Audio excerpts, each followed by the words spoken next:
बिस्तर पर बैठकर भोजन करने से क्या होता है, जानिए। यमराज ने चित्रगुप्त को बताया रहस्य। इस प्राचीन कथा के माध्यम से हम जानते हैं। दोस्तों, एक बार यमराज और चित्रगुप्त यमलोक में बैठकर बात कर रहे होते हैं।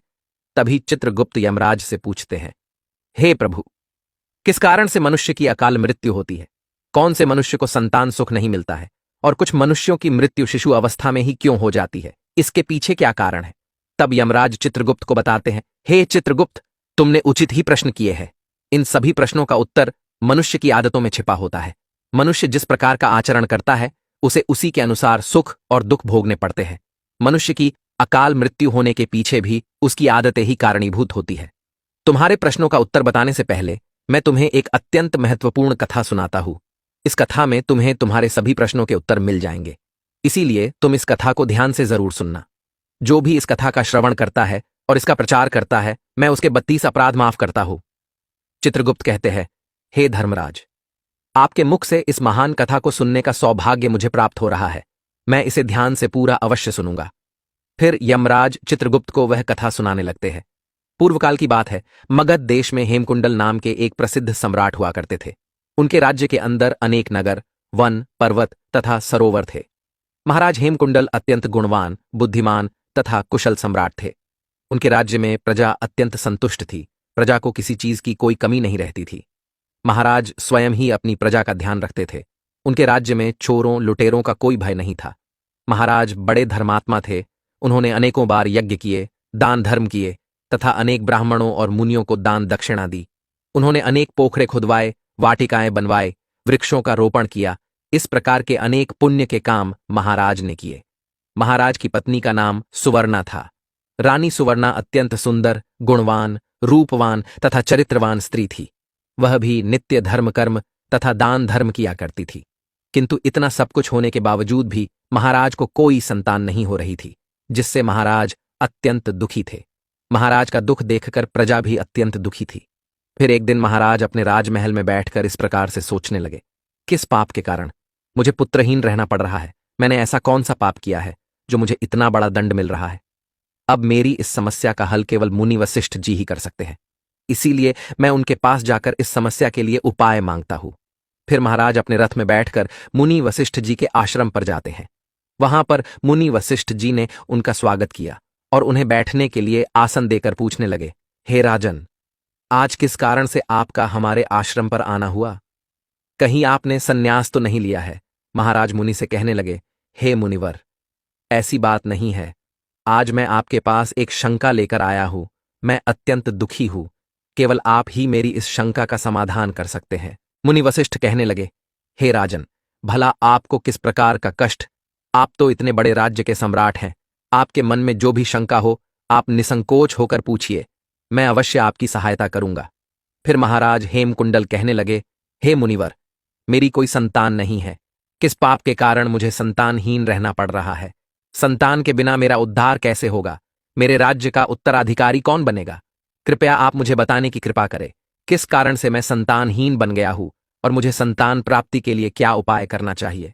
फिर मुनि वशिष्ठ ठीक है कहकर अपनी योग शक्ति से महाराज के पूर्व जन्म को देखने लगते हैं और महाराज से कहते हैं, हे राजन, आपको संतान सुख न मिलने का कारण आपके द्वारा पिछले जन्म में किया हुआ पाप है। पिछले जन्म में आप एक शिकारी थे, जो वन में रहकर शिकार करके अपना गुजारा चलाया करता था। फिर एक दिन आप वन में शिकार के लिए निकले थे। उस स्थान पर एक गाय अपने बछड़े को दूध पिला रही थी, किंतु आपके द्वारा अनजाने में ही उस गाय को बाण लगा और वह गाय घायल हो गई। उस गाय को घायल करने के कारण ही इस जन्म में आपको पुत्रहीन होने का श्राप मिला है। इस बात को सुनकर महाराज बहुत दुखी हुए और मुनि वशिष्ठ जी से प्रार्थना करने लगे, हे मुनिवर, इस पाप से मुझे कैसे मुक्ति मिलेगी? कृपया आप मुझे इस पाप से मुक्ति का उपाय बताइए। फिर मुनिवर कहते हैं, हे राजन, इस पाप से मुक्ति के लिए आप गायों की सेवा करें, इसी से आपको मुक्ति मिल जाएगी। फिर महाराज ने अपने राज्य में अनेक गौशाला बनवाई, ब्राह्मणों को गायों का दान किया और अपने महल में नित्य गाय की सेवा करने लगे। महाराज और महारानी अपने महल में नित्य गाय की पूजा और प्रदक्षिणा करने लगे और नित्य गाय को भोजन कराने लगे। इस प्रकार से अनेक दिनों तक गाय की सेवा करने के कारण महाराज को एक पुत्र रत्न की प्राप्ति हुई, जिससे महाराज अत्यंत प्रसन्न हुए और उन्होंने उत्सव मनाया। महाराज उस बालक को बड़े लाड़ प्यार से पालने लगे, उसकी हर इच्छा और मनोकामना को पूर्ण करने लगे। किंतु कुछ ही दिनों के बाद महाराज के जीवन में दुख के बादल फिर से छा गए। जब महाराज का वह पुत्र 16 वर्ष का हुआ तो अचानक एक भयानक रोग के कारण उनके पुत्र की मृत्यु हो गई।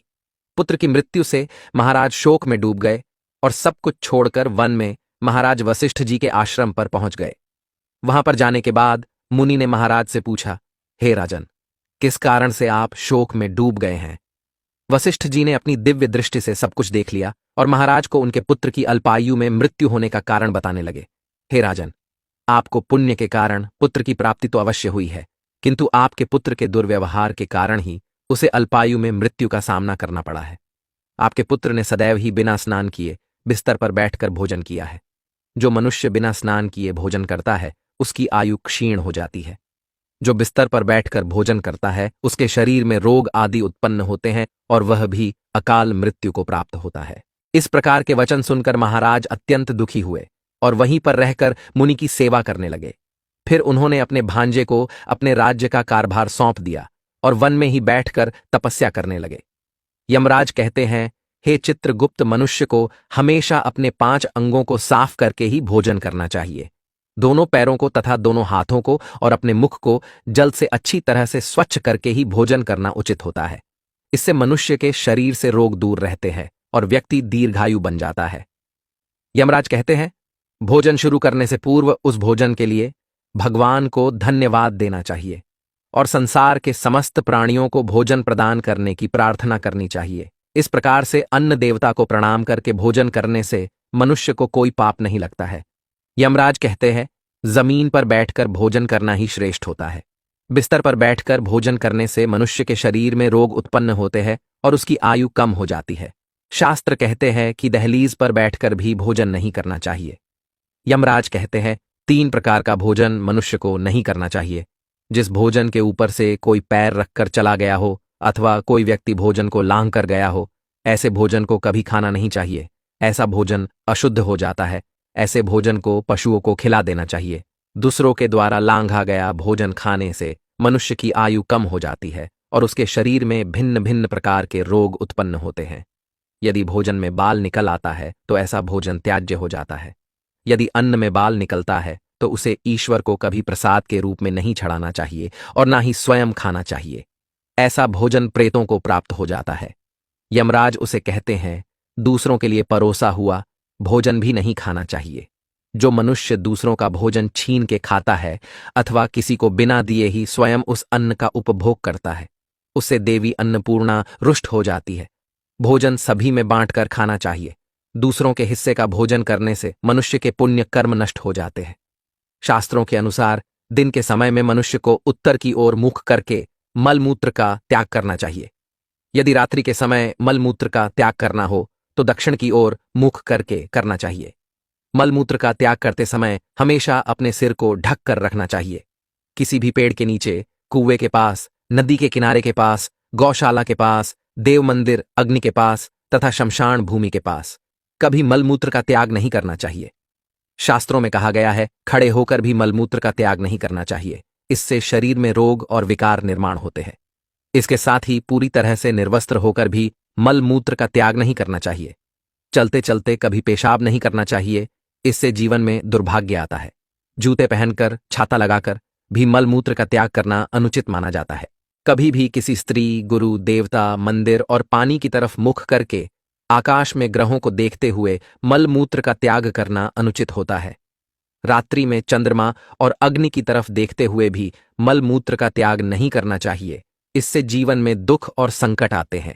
मलमूत्र का त्याग करने के बाद उस भाग को स्वच्छ करना चाहिए तथा अपने हाथों को भी जल से शुद्ध करना चाहिए। मलमूत्र का त्याग करने के बाद किसी दीवार पर साफ नहीं करना चाहिए, इससे पशु के रूप में जन्म प्राप्त होता है। मलमूत्र का त्याग करने के बाद उसे अच्छे से ढक देना चाहिए और उस पर मिट्टी डालनी चाहिए ताकि कोई पशु उसे खाए नहीं। यमराज कहते हैं, मनुष्य को कभी निर्वस्त्र होकर स्नान नहीं करना चाहिए। इससे पितृदेव रुष्ट हो जाते हैं। पितृदेव रुष्ट हो जाने पर मनुष्य अपना सब कुछ खो बैठता है। इस प्रकार से यमराज ने चित्रगुप्त को मनुष्य के आचार विचार तथा अच्छी और बुरी आदतों के संबंध में महत्वपूर्ण ज्ञान दिया है वह अत्यंत महत्वपूर्ण